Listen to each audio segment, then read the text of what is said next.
ಅಮ್ಮ ಹತ್ರ ಏನೋ ಹೇಳ್ಕೋಬೇಕಮ್ಮ.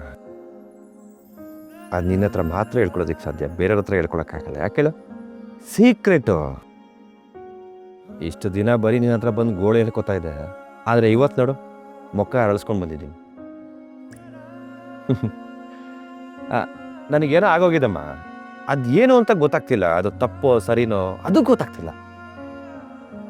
ನನಗೆ ಅವಳ ಮೇಲೆ ಆಗಿರೋದು ಅಟ್ರಾಕ್ಷನ್ನ ಅಥವಾ ಅದಕ್ಕೂ ಮೀರಿದ್ದ? ಅದಕ್ಕೂ ಮೀರಿದ್ದಾದರೆ ನಾನು ಅವಳಿಗೆ ಆಣೆ ಪ್ರಮಾಣ ಎಲ್ಲ ಮಾಡಿಬಿಟ್ಟಿದ್ದೀನಮ್ಮ. ಈ ಥರ ಎಲ್ಲ ಆಗಲ್ಲ, ಟಸ್ಸು ಪುಸ್ಸು ಅಂತ.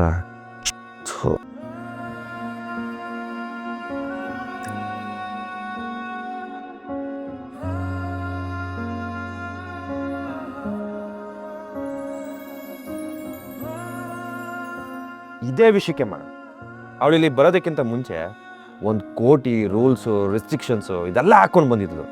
ನಾನು ಅದಕ್ಕೂ ಒಪ್ಕೊಂಡಿದ್ದೆ. ನನ್ನ ಮಗಂದು ಈ ಥರ ಆಗತ್ತೆ ಅಂತ ದೇವನೇ ಗೊತ್ತಿರಲಿಲ್ಲಮ್ಮ.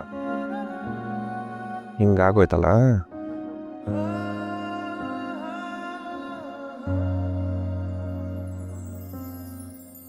ಇಲ್ಲೇನು ಮಾಡ್ತಿದ್ದೆ ಕೃಷ್ಣ? ಒಬ್ಬೊಬ್ಬನೇ ಕುತ್ಕೊಂಡು ಏನೋ ಹುಚ್ಚಿನ ಥರ ಗೊಣಗ್ತಾ ಇದ್ದೆ. ಅದು ಅಮ್ಮನ ಹತ್ರ ಮಾತಾಡ್ತಾ ಇದೆ. ಕಾಣೆ ಇಲ್ಲದೆ ಅಮ್ಮನ ಹತ್ರ ಹಾಗೆಲ್ಲ ಮಾತಾಡಲ್ವಲ್ಲ ಸಾಹೇಬ್ರು? ಹಾಗೆ ಸುಮ್ಮನೆ ನನಗೆ ಸುಳ್ಳು.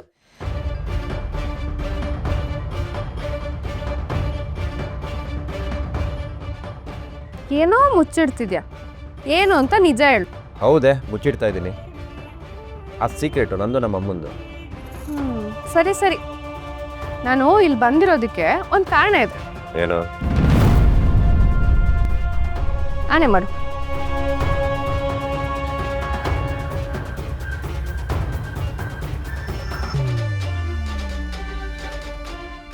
ಏನಕ್ಕೆ?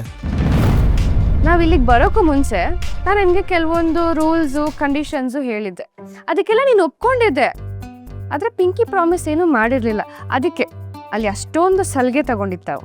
ಹೇಯ್, ಅದೆಲ್ಲ ಜಡ್ಜಸ್ಸಿಂದ ತಪ್ಪಿಸ್ಕೊಳ್ಳೋದಕ್ಕೆ. ಇವಾಗ ಬಿಡು ಬಿಡು, ನೀನು ಅದನ್ನು ಮತ್ತೆ ಹೇಳಲು ಬೇಡ, ಮಾಡಲು ಬೇಡ. ಇವಾಗ ನೀನು ಪ್ರಾಮಿಸ್ ಮಾಡು, ನನ್ನ ಮೇಲೆ ಆಣೆ ಮಾಡು ಮಾಡು.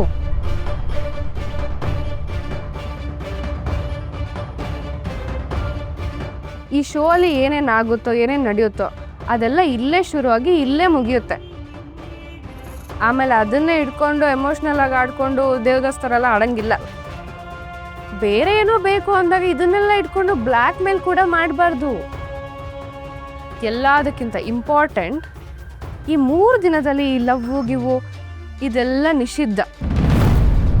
ಅದ್ರ ಬಗ್ಗೆ ಯೋಚನೆ ಕೂಡ ಮಾಡಂಗಿಲ್ಲ. ಪ್ರಾಮಿಸ್ ಮಾಡು.